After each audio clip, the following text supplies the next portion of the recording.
Hola a todos, muy buenos días, bienvenidos a este viernes de soluciones sostenibles.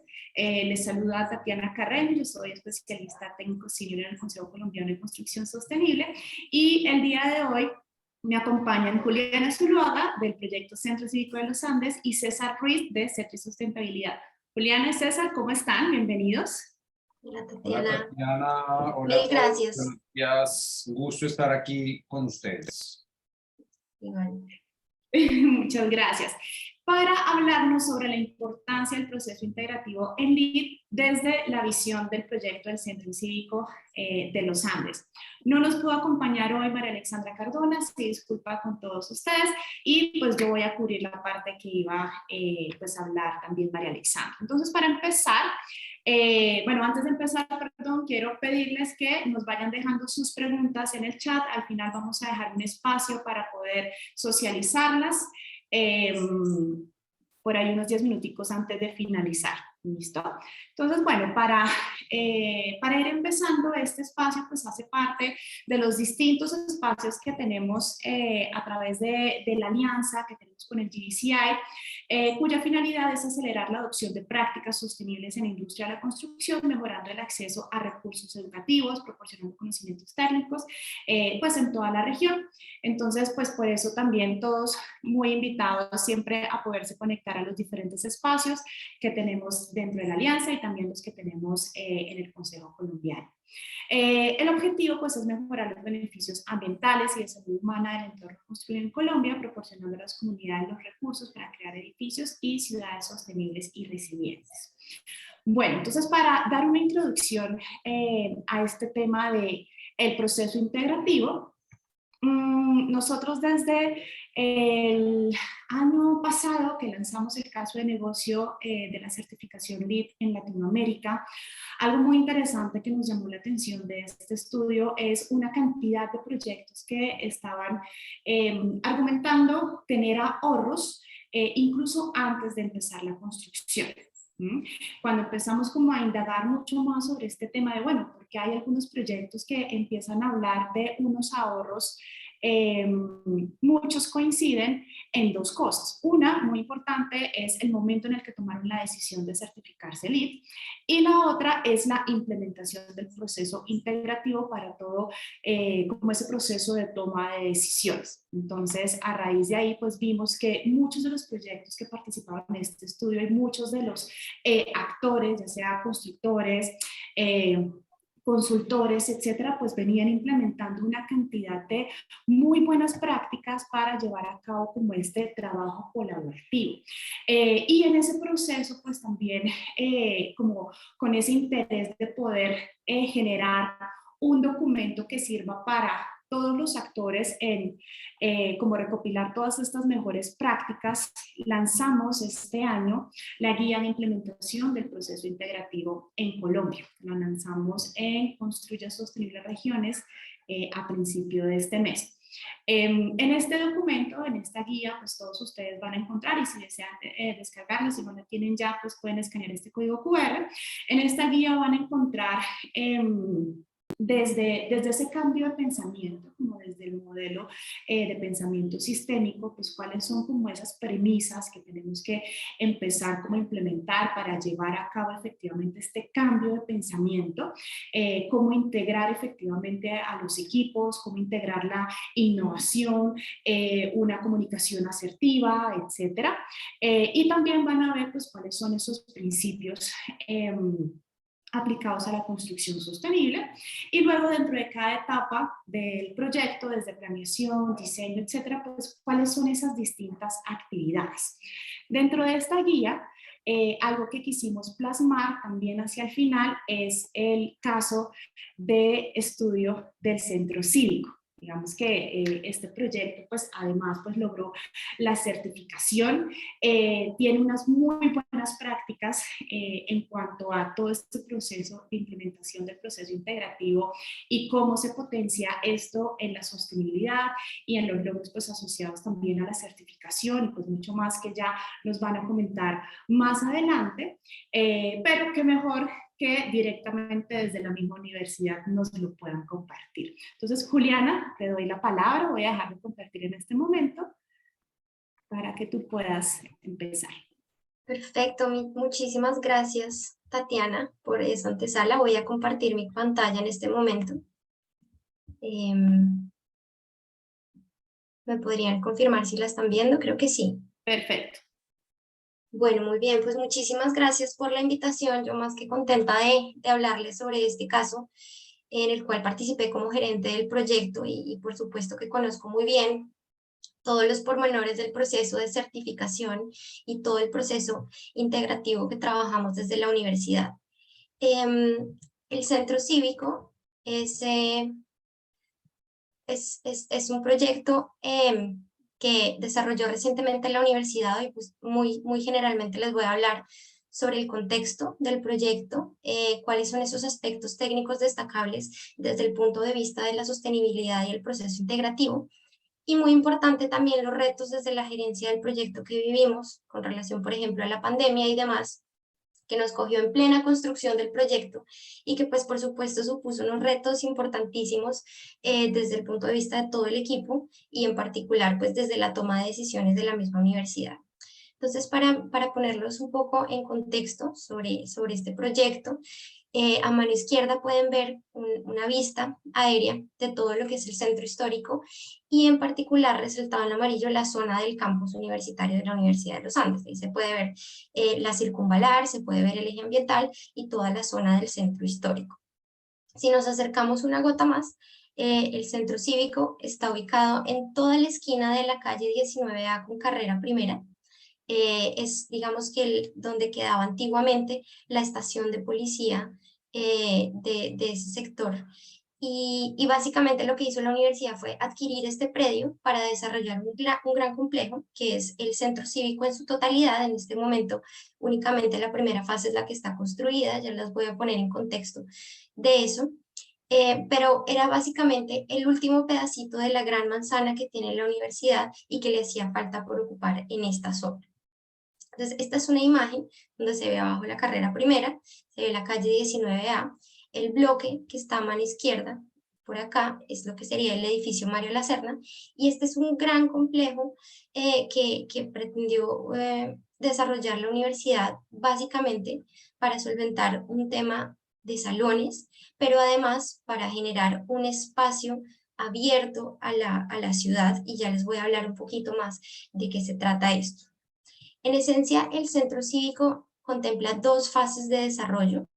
La que vamos a enfocarnos hoy muy puntualmente es la fase 1, que está más próxima a la carrera primera de la calle 19A. Les voy a contar la generalidad, la totalidad del proyecto, porque realmente es un proyecto importante y muy grande. La fase 1 tiene 10.000 metros cuadrados de construcción, repartidos en 6 pisos.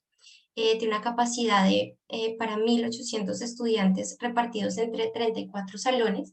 En esencia, la fase 1 es un edificio de salones.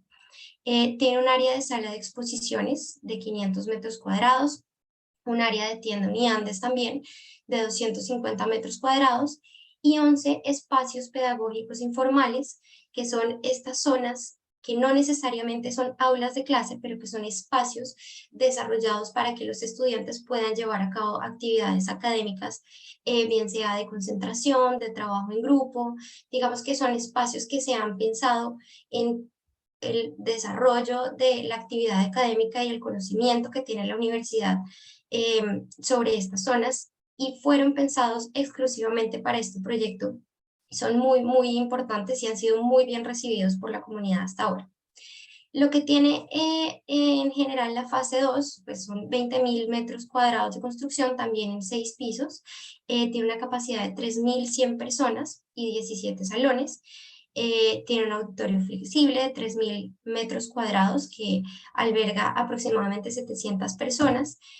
Va a tener lo que es la biblioteca general, que son 6.000 metros cuadrados, y la idea es que parte de esta biblioteca esté abierta al público, que eso es muy importante desde el punto de vista de la comunidad y cómo la universidad pretende impactar a la ciudad con este proyecto.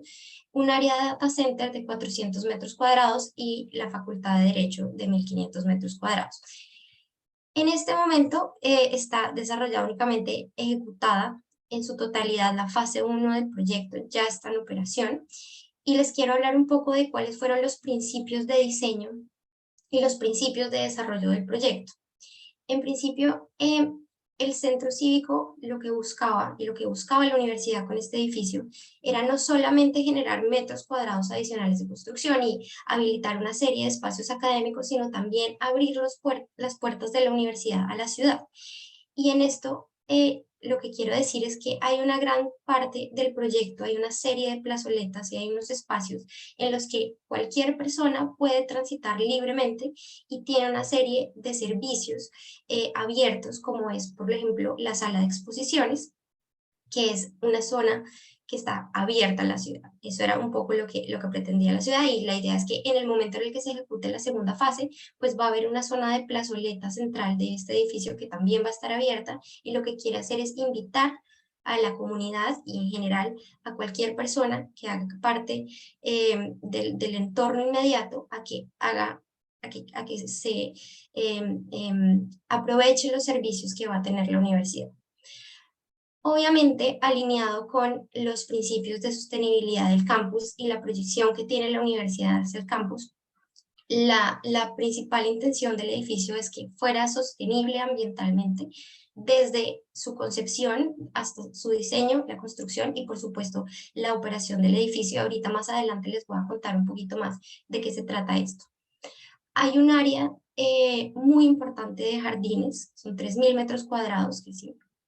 Ahorita les puedo presentar una imagen. La cubierta del edificio es toda una cubierta verde que prácticamente lo que hace es devolver el lote a la universidad en espacios verdes en toda la zona de la cubierta. Entonces esto es muy importante porque lo que hace también es entender un poco el entorno, entender los cerros orientales y cómo la vegetación y toda esa riqueza ambiental que ya de por sí tiene la ciudad entra al proyecto y se mezcla con la vida urbana del campo. Y un tema muy importante que tiene que ver también con la dinámica del campus es la flexibilidad de uso de los espacios, y por eso digamos que arquitectónicamente se concibió este proyecto como una cuadrícula perfecta en módulos de 840 por 840, que lo que hacen es permitir que cualquier espacio prácticamente pueda ser utilizado como aula de clase, como oficina, como auditorio, es decir, todo está pensado para que la misma dinámica del campus, que normalmente está pidiendo mucha área o está pidiendo unos cambios constantes, se pueda dar. Y eso, digamos que como principio rector, fue lo que desde la gerencia y desde todo el equipo de diseño pretendimos entender para plasmarlo en lo que hoy en día es el proyecto. Entonces, un poco con relación a algunos aspectos técnicos, el camino a la sostenibilidad, como se los menciono, es muy importante, y les voy a contar un poco de las estrategias que se utilizaron para poder llegar a conseguir esta certificación y para entender el principio de eficiencia y de uso de recursos que tiene el edificio. Entonces, como primera medida, muy importante, trabajar con un OPR como hoja de ruta, que lo que hacía era entender cuál era el cliente final del edificio, y uno pensaría, no, pues es la universidad. Claro que sí, pero dentro de la universidad hay diferentes actores que tienen que ver con las diferentes zonas del proyecto. Entonces, por ejemplo, en la sala de exposiciones, pues estuvimos sentados con la Facultad de Artes, con todo el equipo del Centro Cultural, que iban a ser quienes iban a hacer uso final del edificio, y quiero decir que en especial ese caso fue muy particular, porque desde el equipo de diseño pensamos en hacer una cosa completamente sofisticada con una parrilla y unos paneles descolgados. Teníamos una idea de hacer algo, digamos, muy complejo para que se pudiera usar de muchas formas, y cuando nos sentamos con el equipo y con la Facultad de Artes, lo que nos dijeron fue, mire, necesito un piso que aguante de todo, básicamente, y necesito área y superficie de exposición blanca. Dijimos, ok, era mucho más sencillo de lo que pensábamos, pero eso tiene que ver, y es un ejemplo muy claro, que a veces desde el diseño pensamos en cosas muy sofisticadas y resulta ser que las personas que van a hacer uso de ese espacio, pues realmente nos dan sorpresas como como la de la sala de exposiciones. Y hoy en día la sala de exposiciones ha tenido eventos importantísimos, hemos tenido casos, bueno, la exposición de Obregón, Yurupari, hace poquito, si no estoy mal, hubo una de Ramírez Villamizar, y pues en efecto, lo que uno se da cuenta cuando la sala tiene una afluencia tan importante es que se logró entender cuál era la intención detrás. Con respecto a las estrategias hidrosanitarias, por supuesto, como tenemos un área de cubierta verde tan importante, tenemos un sistema de recolección de aguas lluvias. También tuvimos que implementar una serie de aparatos ahorradores, contadores de consumo discriminativo para entender desde la operación cómo podemos manejar las eficiencias. Desde las eléctricas tenemos todo el sistema de automatización y control de iluminación, tenemos luminarias también de bajo consumo energético, contadores de consumo discriminativo para lo mismo, facilitar la operación y entender cómo operar de manera óptima el edificio. En términos de ventilación, contamos con ventilación natural en la mayoría de los espacios. De hecho, el edificio está diseñado bioclimáticamente para poder hacer el mejor uso de los recursos posible. Y pues únicamente tenemos ventilación mecánica en los salones magistrales, pero es básicamente por las capacidades que tienen, no por nada más. Y tenemos un control solar, que es la celosía, que es un elemento muy importante del proyecto, y que la imagen que está allí quisiera que la tuvieran muy presente, porque la celosía hoy en día lo que hace es generar una doble piel entre las ventanas del edificio y el exterior, que lo que hace es manejar como una especie de inercia térmica en el edificio, pero sin perder la bondad de la luz natural, que a pesar de que la celosía esté allí y que uno se imagina por fuera el edificio, digamos, muy opaco, al interior es completamente diferente, es un espacio supremamente iluminado, y esto pues trae unas ventajas increíbles desde el punto de vista de los consumos eléctricos. Entonces, un poquito ampliando lo que mencionaba Tatiana y contando muy corto el cuento, finalmente nosotros obtuvimos la certificación Gold en la versión 4 de LEED, y como ahorros importantes o como resultados importantes que obtuvimos de esto fue un ahorro de agua potable para exteriores del 100%, o sea, con uso de plantas nativas, endémicas, y la reutilización de las aguas lluvias. Tenemos una ventilación natural en más del 80% de los espacios, un ahorro de energía del 15% con respecto a la línea base, mediante todas las estrategias que ya les comenté. Estamos libres de tecnologías o refrigerantes que generen calentamiento global. El edificio no necesita ningún refrigerante. Nosotros pues estamos en Bogotá y digamos que la temperatura del medio ambiente es muy buena y aprovechamos 100% nuestra ubicación. Y un tema muy importante también es que gracias a la certificación y gracias a todas estas estrategias logramos conseguir una exclusión de IVA, que es parte de los beneficios tributarios que hoy en día están en curso, y logramos ahorrar cerca de 650 millones de pesos, que es un monto muy importante, porque si no lo saben, la universidad no es responsable de IVA, entonces prácticamente todo el IVA se va a un mayor costo, y el ahorro pues es completo para la universidad. Parte del proceso integrado de diseño tiene que ver con la tecnología y la implementación de todas estas herramientas que hoy en día tiene la industria y que son cada vez más sofisticadas. Por supuesto, nosotros trabajamos nuestros diseños en BIM, 100% integrados. Esto fue un proceso que hizo INGECO, que es el grupo de ingeniería civil de la universidad, del Departamento de Ingeniería Civil y Ambiental. Ellos trabajaron la modelación de todos los diseños, y una cosa muy importante es que eso también se llevó a la construcción, un proceso integrativo en el cual logramos entregar toda esta información a nuestro constructor, que fue ARPRO, y asimismo ellos hicieron todo el manejo de los diseños detallados ya con sus subcontratistas. Se trabajaron, por ejemplo, los cortes de obra, se hacían todos basados en los modelos, o sea, si se quería hacer un corte, sabíamos cuánto se había ejecutado, sabíamos que el muro tenía 5 metros cuadrados y nadie estaba midiendo en sitio lo que estaba pasando, sino que simplemente con el modelo se hacían todas las liquidaciones de obra durante el proceso de construcción. Las programaciones en 4D fueron igualmente importantes. Se hicieron evaluación de métodos constructivos. Esa programación en 4D nos dejó ver situaciones de riesgo que podían generarse a futuro y el constructor aprovechó todas estas herramientas para hacer muchísimo más eficiente el proceso constructivo. Y un último tema que es muy importante fue el uso de la sala digital, que era un espacio centralizado, una nube de información donde estaban todos los planos definitivos del proyecto para evitar tener cualquier problema de versiones de planos. De hecho, nosotros no usamos planos en el proyecto, en la ejecución de la obra. Los maestros de obra iban con tablets a todo lado con la información que venía de la sala digital que estaba 100% actualizada. Entonces, este es un tema muy importante.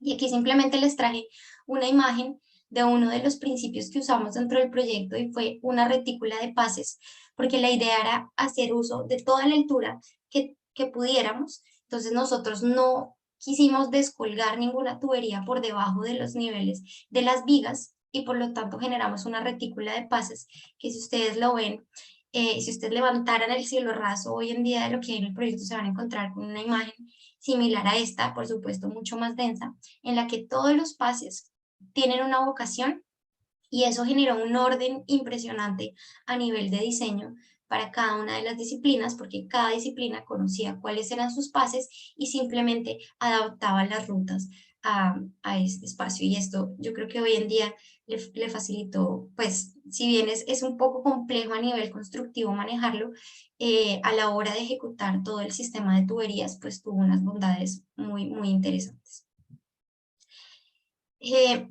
Muy importante mencionarles que este es un edificio aislado estructuralmente y eso quiere decir que a nivel de sótano 2, que es el nivel más bajo del proyecto, tenemos un doble juego de vigas con estos elementos que son los aisladores sísmicos, que son una especie de neoprenos gigantes que lo que hacen es recibir los impactos del sismo.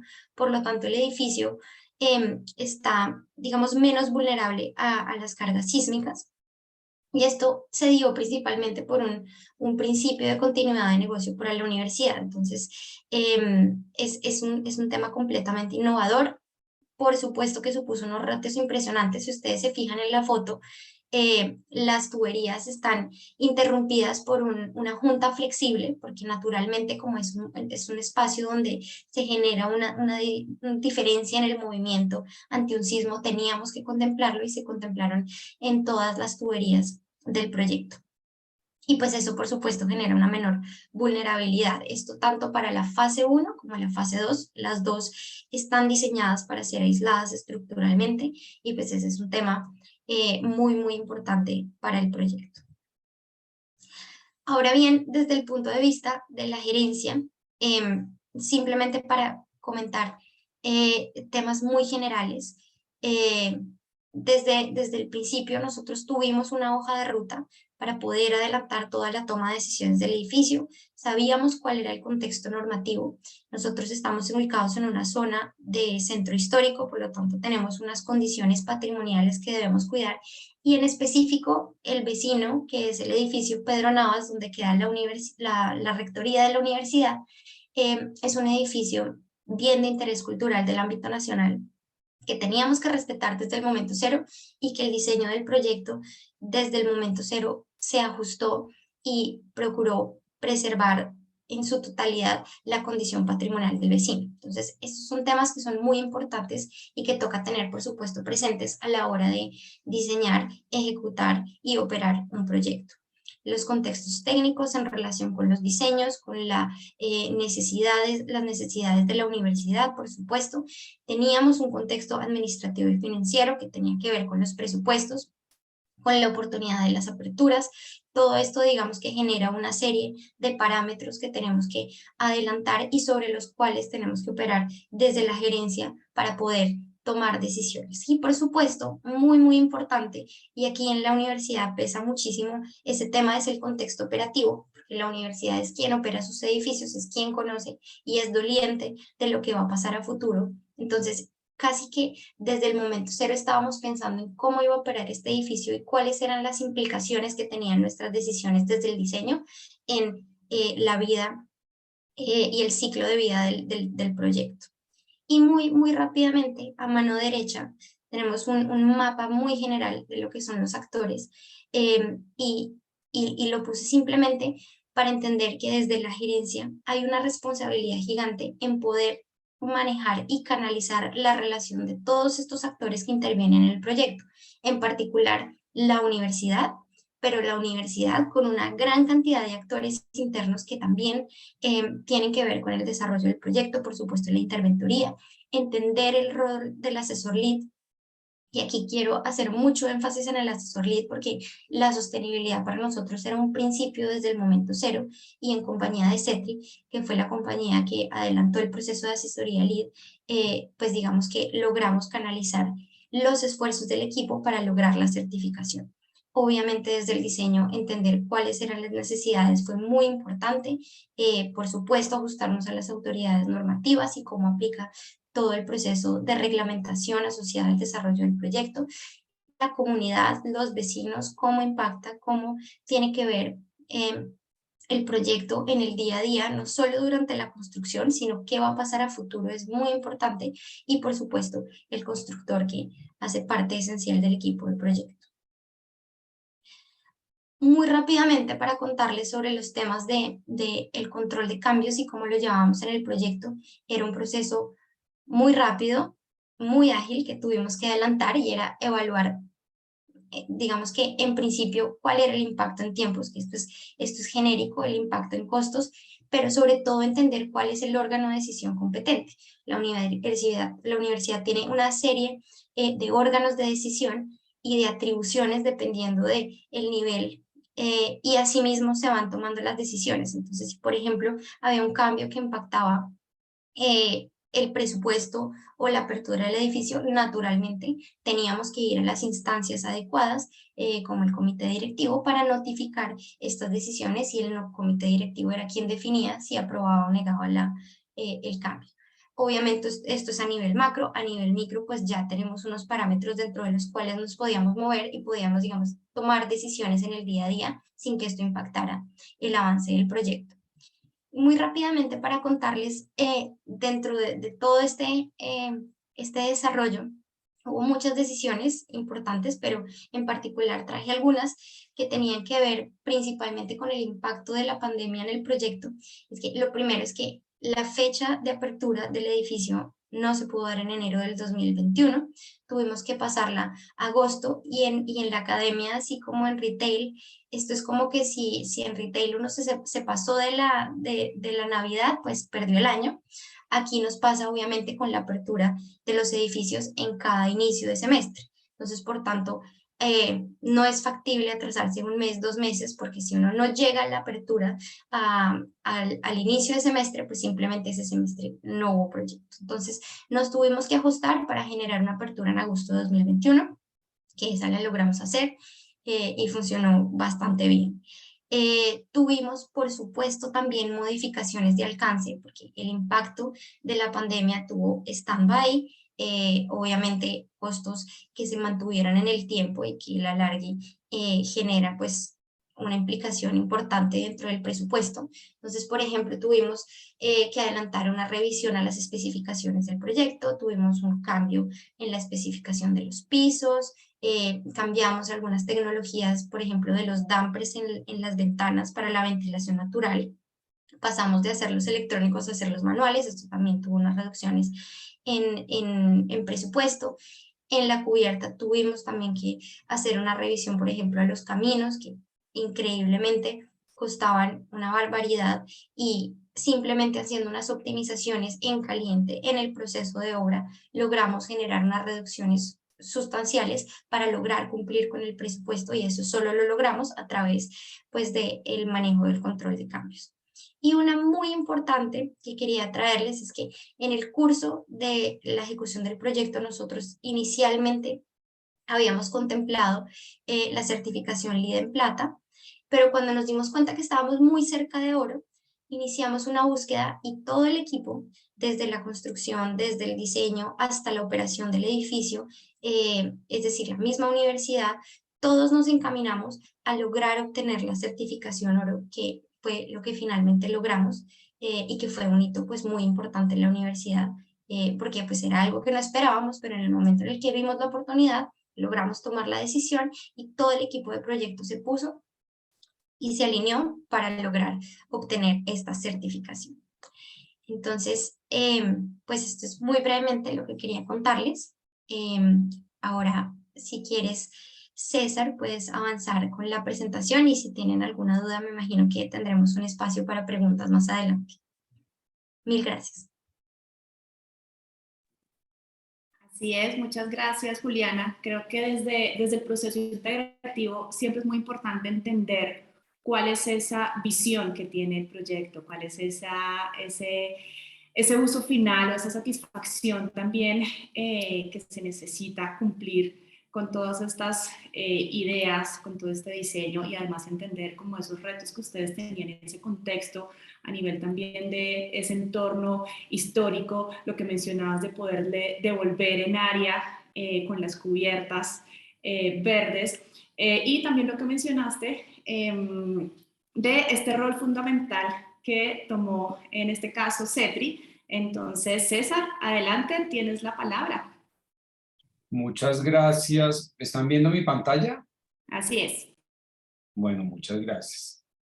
Bueno, pues muchas gracias por la oportunidad de compartirles aquí estas pequeñas historias del proyecto en la cual pues definitivamente pasamos unos años de trabajo muy agradables con Juliana y con todo el equipo de la universidad, completamente comprometido. Créanme que al principio fue un poco desafiante porque pues primero la universidad no había certificado ningún edificio y esto era como algo muy nuevo en la universidad y llevarlos por este camino pues fue muy interesante. Luego entramos, cuando ya por fin pues trabajamos el tema de la certificación, los hicimos cambiar e interrogarse como todo y eso hace parte del proceso de diseño integrativo de diseño y construcción. Realmente fue cuestionar todo. El edificio pues fue un concurso de arquitectura muy especial que lo ganó un consorcio de arquitecto Konrad Brunner y Christian Urraga y pues lastimosamente el arquitecto Konrad falleció antes de terminar el edificio.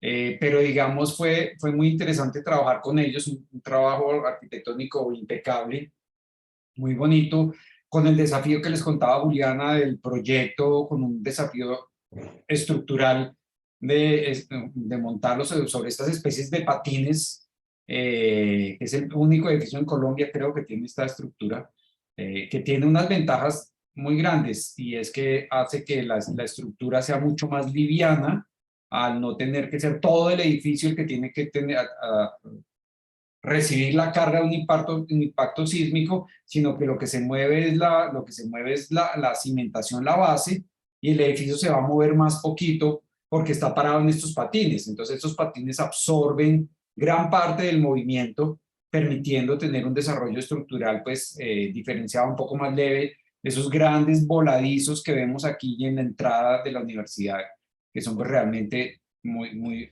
bien hechos, muy bien construidos, muy bien logrados por parte del constructor, que es un trabajo impecable también, Arpro, pero logrado nos permitió pues crear bastante en el tema arquitectónico.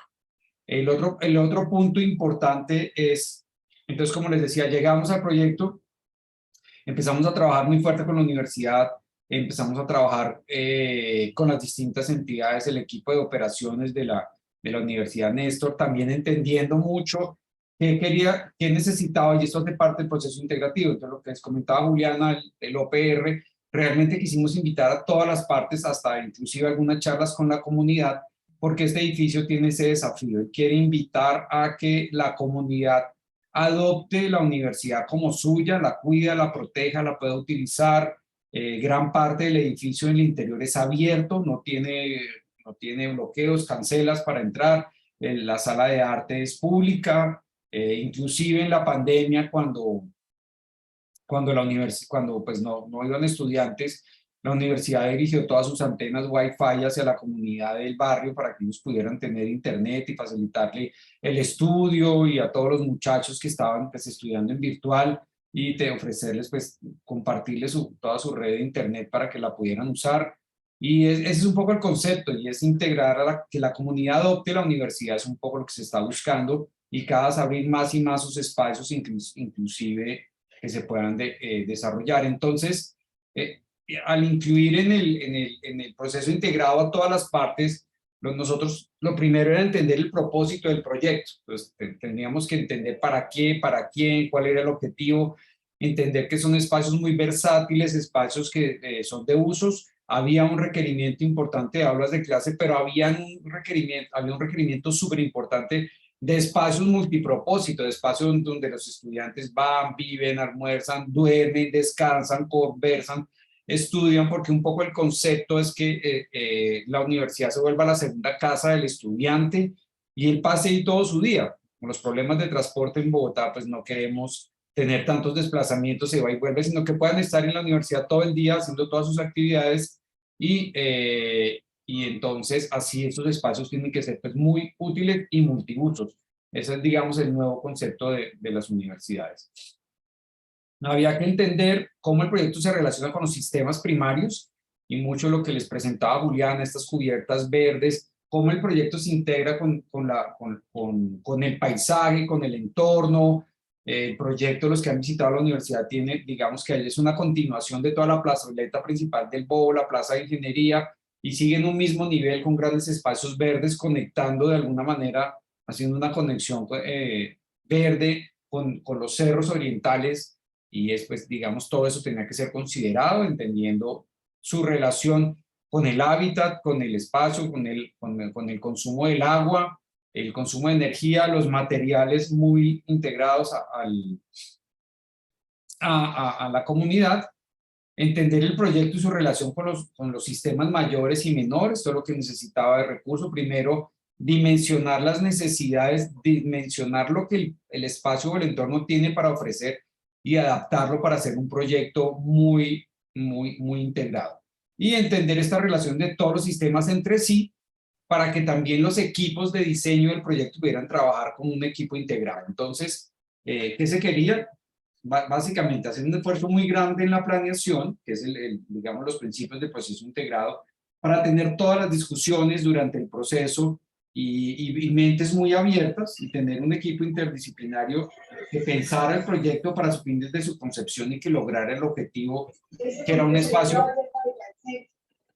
Perdón, había alguien en el micrófono por ahí. Que fuera un espacio de vida, y realmente, pues, si ustedes van hoy digamos que una de las satisfacciones de éxito y donde uno se siente más contento, sí, la placa LEED está bonita y todo, pero lo más bonito es ver lo más interesante es ver cómo los estudiantes viven esos espacios, y realmente son espacios con vida, llenos de gente, cada una de las esquinitas del proyecto siempre hay gente haciendo algo, y eso es súper interesante, porque era la visión compartida y unificada de la universidad, tanto en la parte de diseño, la gerencia del campus, desde Maurix Suárez, todo su equipo de operación con Néstor. Eso era lo que queríamos, y eso fue lo que finalmente se alcanzó. Básicamente, no hay silos de información en un proceso integrado, es decir, toda la información se comparte permanentemente, se estudia. Hay que entender el proyecto como global, como un proyecto sistémico que integre todas las especialidades. Entonces, por ejemplo, en una imagen que nos proyecta ahora Julián, ustedes veían, el gran protagonista central del edificio es una escalera que no está colgada del techo del edificio, y es el espacio, primero, pensado para que fuera muy agradable, segundo, pensando también en salud de las personas, invitarlas a usar la escalera por salud, por conexión, una escalera iluminada, siendo el gran protagonista central del edificio, y que son el espacio donde uno ve, se conecta y ve casi todo el proyecto, logra ver todos los espacios de los proyectos, los salones, los estudiantes logran ver a sus amigos porque es un espacio central, ahí se encuentran, conversan, y hoy en día era un espacio clave también para en su operación maximizar o minimizar mejor el uso de energía innecesaria en ascensores, y más bien que la gente pues viva esas escaleras. Eso fue algo muy bien logrado.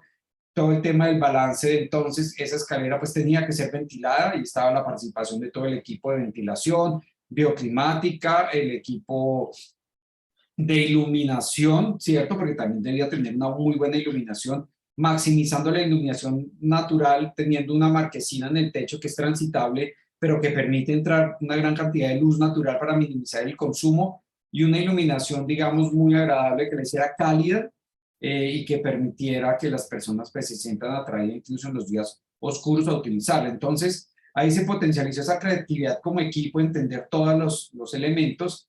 Y pues básicamente el proceso integrado no es una receta ni una fórmula, es algo donde todo el equipo trabaja en conjunto, llevando a cabo este tipo de pensamiento. Entonces, básicamente el proyecto arranca con una concepción, tiene una fase de diseño. Aquí en el eje de las abscisas tenemos en la escala del tiempo, cómo es la concepción, diseños, el desarrollo y construcción del proyecto y la posterior entrada en operación.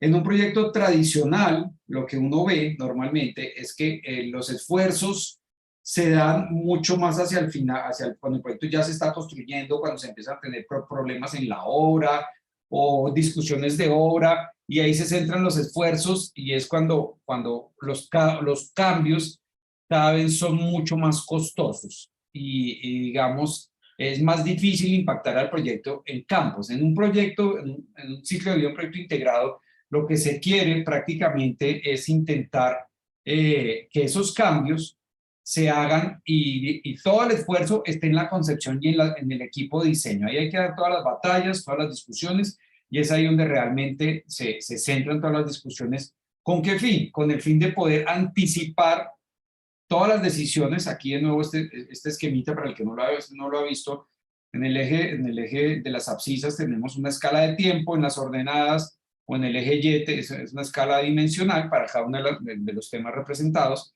y básicamente el proceso integrado, que es esta linecita que espero la vean rojita, comparada con el proceso tradicional, que es el amarillo, es que se pueda llevar a esquema básico ante el proyecto y proyecto, o sea, en la fase de diseño, lo más temprano posible todas las decisiones. Si se va a poner aire acondicionado, cómo va a ser la iluminación, cómo van a ser los espacios, cómo va a ser la ventilación, cómo van a ser las fachadas, todos estos elementos, todas las cálculos, simulaciones energéticas, simulaciones de dinámica de fluidos para entender cómo se mueven, cómo se va a mover el aire al interior del espacio, que se remueve, pero que también se controle el frío, que no sea demasiado frío tampoco, ni demasiado caliente.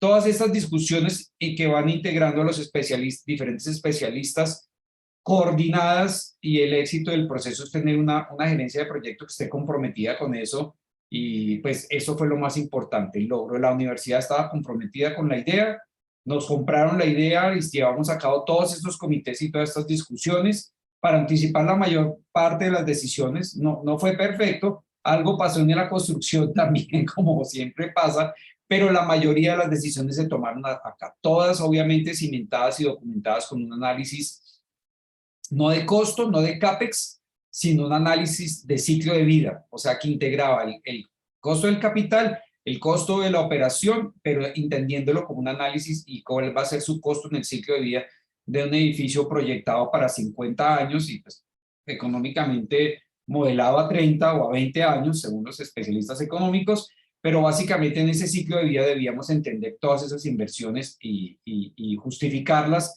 en ese proceso que presentaba Juliana de aceptación de cambios. Siempre un análisis de ciclo de vida, en todos los análisis, un análisis financiero. Entonces aquí, digamos, es integrar a todos los personajes con los que se conversó durante el proceso, usuarios, estudiantes, la parte de operaciones, la comunidad, cómo la integramos al proceso para que la compre, lo vea suyo, lo quiera. Es que cuando la comunidad se hace propietaria del proyecto, el proyecto no va a ser deteriorado, no lo van a grafitar, no lo van a pintar, no lo van a afectar, y fíjense que de momento pues eso ha funcionado bastante bien porque la comunidad es invitada a ser parte del proyecto y trabajar con el propietario y con el contratista. Entonces aquí en el centro, teniendo la figura de la gerencia de proyectos, ¿cierto?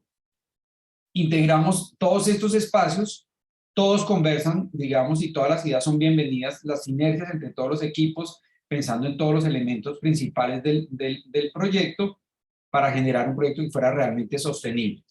Les voy a poner, porque el tema del tiempo, no tenemos mucho tiempo, sino voy a tomar el ejemplo hidrosanitario. ¿Qué pasó con el agua? Y es entender que el agua, cómo se maneja, no como un desecho, sino como un recurso. O sea, ¿qué hago yo con las aguas negras de toda esa gente que va a usar los baños?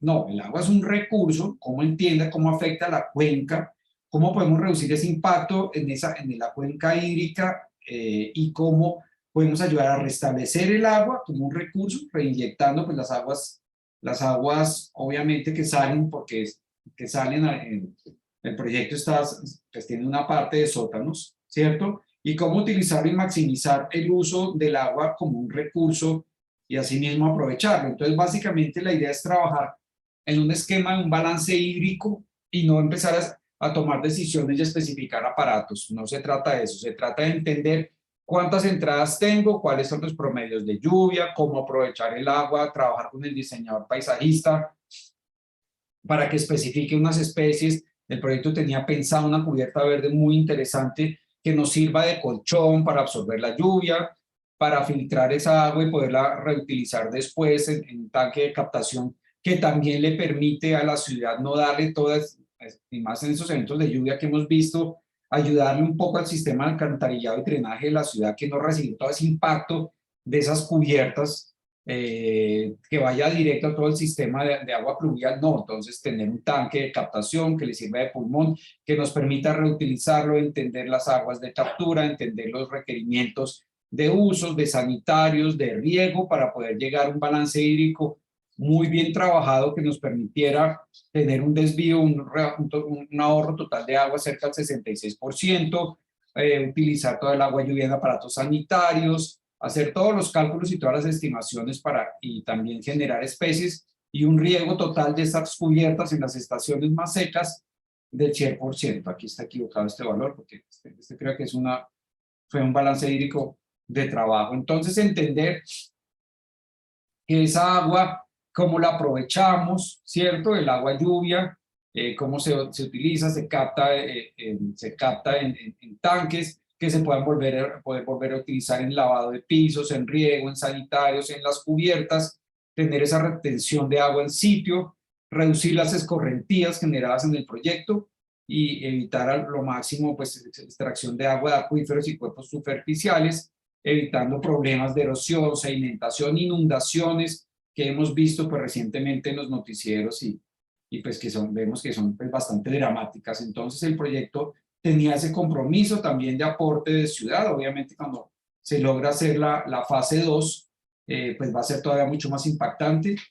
Y aquí entonces pues vemos, y esta es mi última diapositiva, todos esos impactos también, porque queremos dejar un espacio también para preguntas, todo lo que logró y cuáles fueron los logros principales de este proyecto. Entonces, uno, a mí me parece, fue fundamental el trabajar con la universidad, con la gerencia del proyecto, fundamental, digamos, en cabeza principal de Juliana y su equipo, y con el apoyo de la parte de infraestructura y la parte de operaciones de la universidad, poder trabajar, hacer los charrets, las discusiones de diseño, para lograr estas soluciones también logradas, digamos, valga la redundancia, que funcionales y que hoy en día, pues, la prueba es ir a la universidad, caminar el proyecto y ver cómo es un proyecto completamente vivo, lleno de gente, muy eficiente, entendiendo cada inversión con el análisis de ciclo de vida, como les decíamos. Aquí digamos que había un punto interesante y es que había que hacer un estudio permanente de ingeniería de costos. El proyecto tenía un presupuesto, había que encajarlo, había que ajustarlo.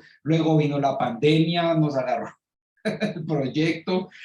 Y el proyecto, gracias a todos esos estudios que hicimos de ventilación natural, donde se simuló no solo que lo que entra y sale fuera lo suficiente, no, ver cómo se iba a mover, cómo se iba a renovar, cómo se podía controlar en los días más fríos, y esto fue fundamental también para tener un edificio muy saludable. Este edificio fue totalmente acorde y medidito en la pandemia, y nos cayó muy bien pues tener esa excelente calidad del aire, porque pues rápidamente cuando empezaron a dar la oportunidad de abrir el edificio, pues este edificio cumplía totalmente, y a la universidad también le daba mucha seguridad y mucha tranquilidad saber que era un edificio sano para meter ahí a sus estudiantes, y todavía con todos los temores del COVID que parece que no se van, porque a veces vuelve y aparece por ahí la sombra, como está pasando ahora en China.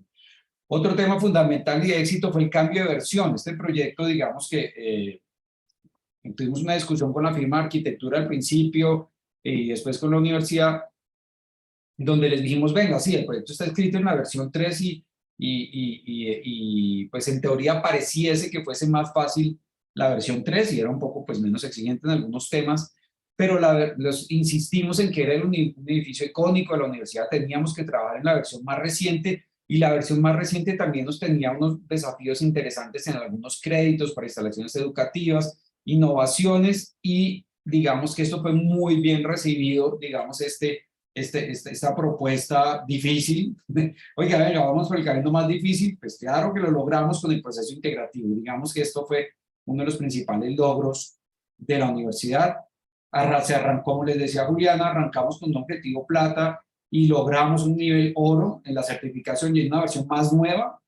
Fue bastante meritorio y siendo el primer edificio de la universidad, pues de verdad que queríamos hacer todo el esfuerzo. Ingeniería de costos totalmente acorde a presupuesto, validaciones, análisis de ciclo de vida.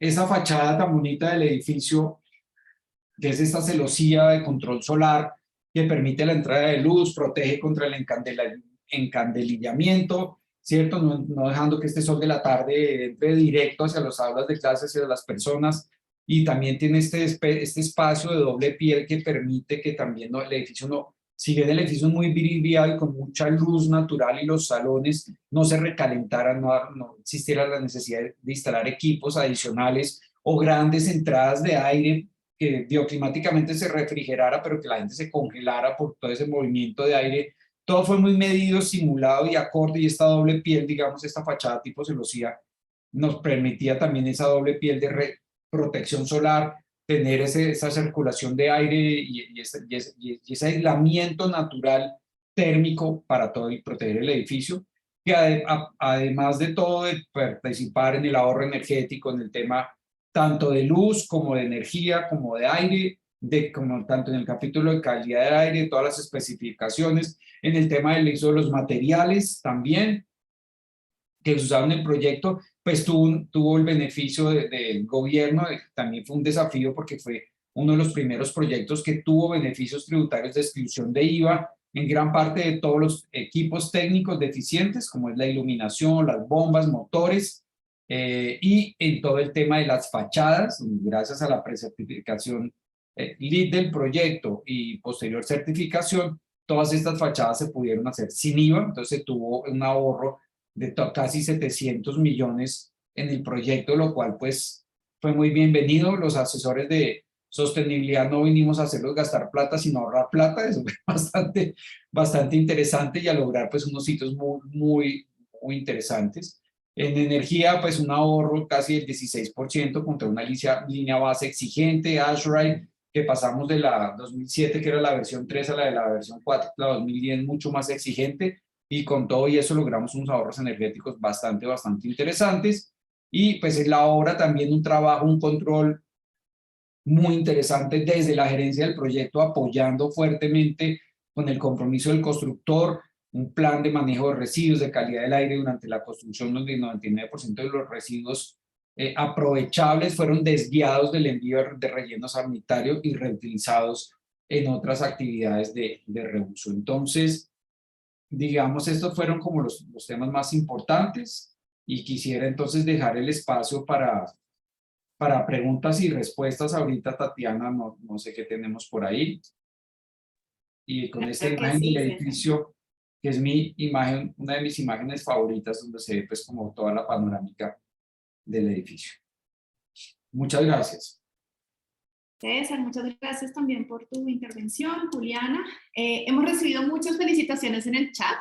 Excelente proyecto, también pues comparto evidentemente ese comentario y algunas preguntas ya se han ido respondiendo. Les voy a leer esta que tengo acá, realmente es una pregunta que se parte en dos. Entendimos entonces que este fue el primer proyecto LEED de la universidad y la pregunta es si todas las actividades y el proceso integrativo ya era conocido previamente por la universidad o fue a través de la certificación LEED que se tuvieron que implementar estos temas de modelaciones, balance hídrico que nos acaban de presentar.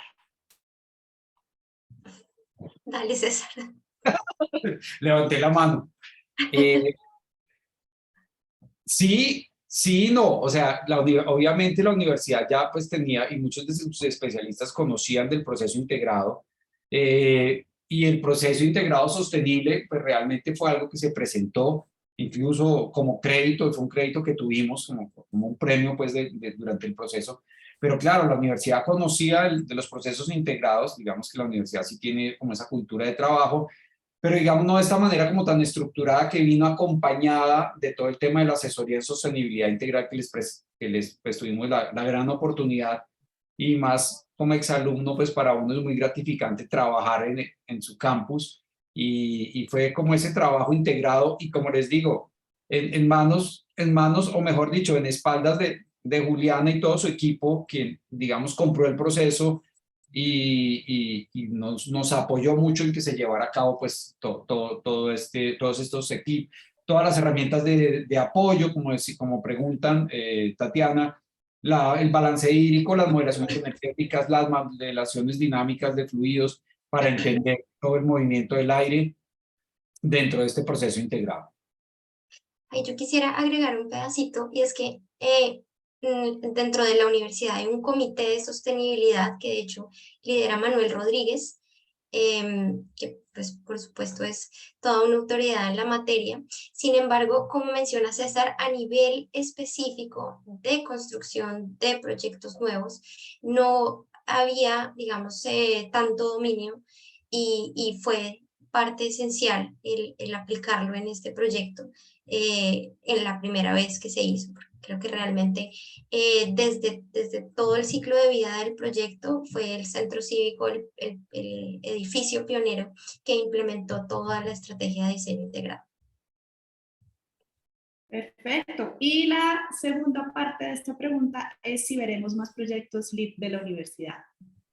Sí, con seguridad. Pues de hecho la fase 2 del centro cívico la fase 2 del centro cívico también desde el momento cero, y que también tuve la oportunidad de acompañar la gerencia de proyectos en compañía de César y el equipo de CETRI, inició con un proceso ya, digamos que el diseño ya contempla todos los requerimientos por parte de sus usuarios finales por medio de los OPRs, y este sí que es un edificio complejo, porque no solamente tenemos pues a los estudiantes, sino que también tenemos al sistema de bibliotecas, tenemos a la Facultad de Derecho, tenemos un data center, tenemos un auditorio. Entonces cada uno de estos espacios tiene que ver con áreas específicas de la universidad, y esos charrets y esos talleres que se hicieron con ellos ya están materializados en el diseño del proyecto. No recuerdo muy bien, César, en qué nivel de certificación estaríamos para la fase 2, pero creo que es algo similar a la fase 1. Estaríamos, creo que también llegando a oro, si no estoy mal, pero Sí, correcto. todavía no es La un idea es hecho. que eso empiece pronto, y la universidad pues realmente sí tuvo, digamos, unos grandes resultados pues, con todo lo que se hizo, pues no solo atribuir al diseño integrado, pues obviamente no, eso es un trabajo de un equipo donde todos estuvieron muy comprometidos. Ahí hay un tema muy interesante que trabajamos también con Juliana cuando les mostraba el tema de los pases, que se me pasó y quiero comentarlo ahorita, y es que el edificio fue planteado por si en algún momento ciertos espacios puedan cambiar de uso. O sea, es un edificio muy versátil, y todo este tema de los pases y todo este tema que quedó prehecho en las estructuras permite que, si, por ejemplo, unas aulas de clases se pueden volver laboratorios, se pueden volver bibliotecas, todos los espacios son muy versátiles y pueden tener cambios de acuerdo a las necesidades y cómo vaya evolucionando el tema de las universidades y el tema de los requerimientos de los espacios. Entonces, esto es también algo que hace parte del diseño integrado, y es cómo esos espacios a futuro podrían cambiarse y cambiar su uso. Y eso, digamos que le da un valor agregado muy interesante al proyecto. Bueno, muchas gracias César y Juliana nuevamente por habernos acompañado en este espacio. Ya se nos acabó el tiempo, entonces solo de pronto sí unas pequeñas palabras para despedirse. Juliana. Sí, bueno, pues muchísimas gracias por la invitación. La verdad es que sí, pues es un caso de estudio muy interesante, porque nos tocó, como dicen por ahí, bailar con la más fea con esta pandemia, que fue un tema muy complejo, pero afortunadamente creo que hay mucho aprendizaje detrás de la experiencia, entonces pues de parte de la universidad de por sí que hay todo el apoyo y toda la disposición para poder ampliar la información en relación con el proyecto. Entonces si hay algún requerimiento o alguna necesidad adicional de información, pues tan solo escríbanme, yo ya puse el correo en el chat, entonces quedaríamos muy pendientes y de nuevo pues mil gracias por el espacio, Tatiana y César también. Gracias, Juliana. César. Bueno, no, darles las gracias como siempre al Consejo por su invitación. Gracias, Juliana, por acompañarnos. Juliana está, chisme, Juliana está en Londres estudiando, pilísima, entonces ella está el tema del descuadre horario, pero bueno, siempre apoyándonos. Y yo creo que la gran conclusión es, la invitación es que vayan a visitar el proyecto. Yo creo que eso es lo mejor. Vivirlo es totalmente diferente, la experiencia realmente es muy interesante cómo se siente el aire, la luz, la integración del proyecto, como ve uno los estudiantes aprovechando todos y cada uno de los espacios. Creo que eso es lo más satisfactorio para un equipo de diseño y de gerencia de obra, tener esos proyectos, verlos vivir de esa manera, es increíble. El proyecto pues ha ganado premios de arquitectura, de sostenibilidad, de todo ha sido pues muy bien galardonado. Uno no trabaja por eso, pues, pero da gusto recibirlo, pero lo que más da gusto es ver cómo se vive ese proyecto. Y un poco volviendo a la pregunta, si la universidad va a hacer más proyectos, yo creería que los va a hacer todos, viendo este resultado de lo que tuvimos del trabajo en equipo. Entonces, no más, Tatiana, también pues ahí está mi correo, lo que necesiten con el consejo, pero realmente pues un gran proyecto que nos llena de orgullo haberlo podido llevar a cabo y ese sueño, y también en la memoria del arquitecto Brunner, que hizo un trabajo impecable también en el diseño. César, muchas gracias. Bueno, muchas gracias también a todos nuestros asistentes por su participación y no se pierdan nuestro próximo viernes de Soluciones Sostenibles. Feliz resto de día. Gracias a todos, gracias a los participantes. Un abrazo. Gracias. Gracias a todos.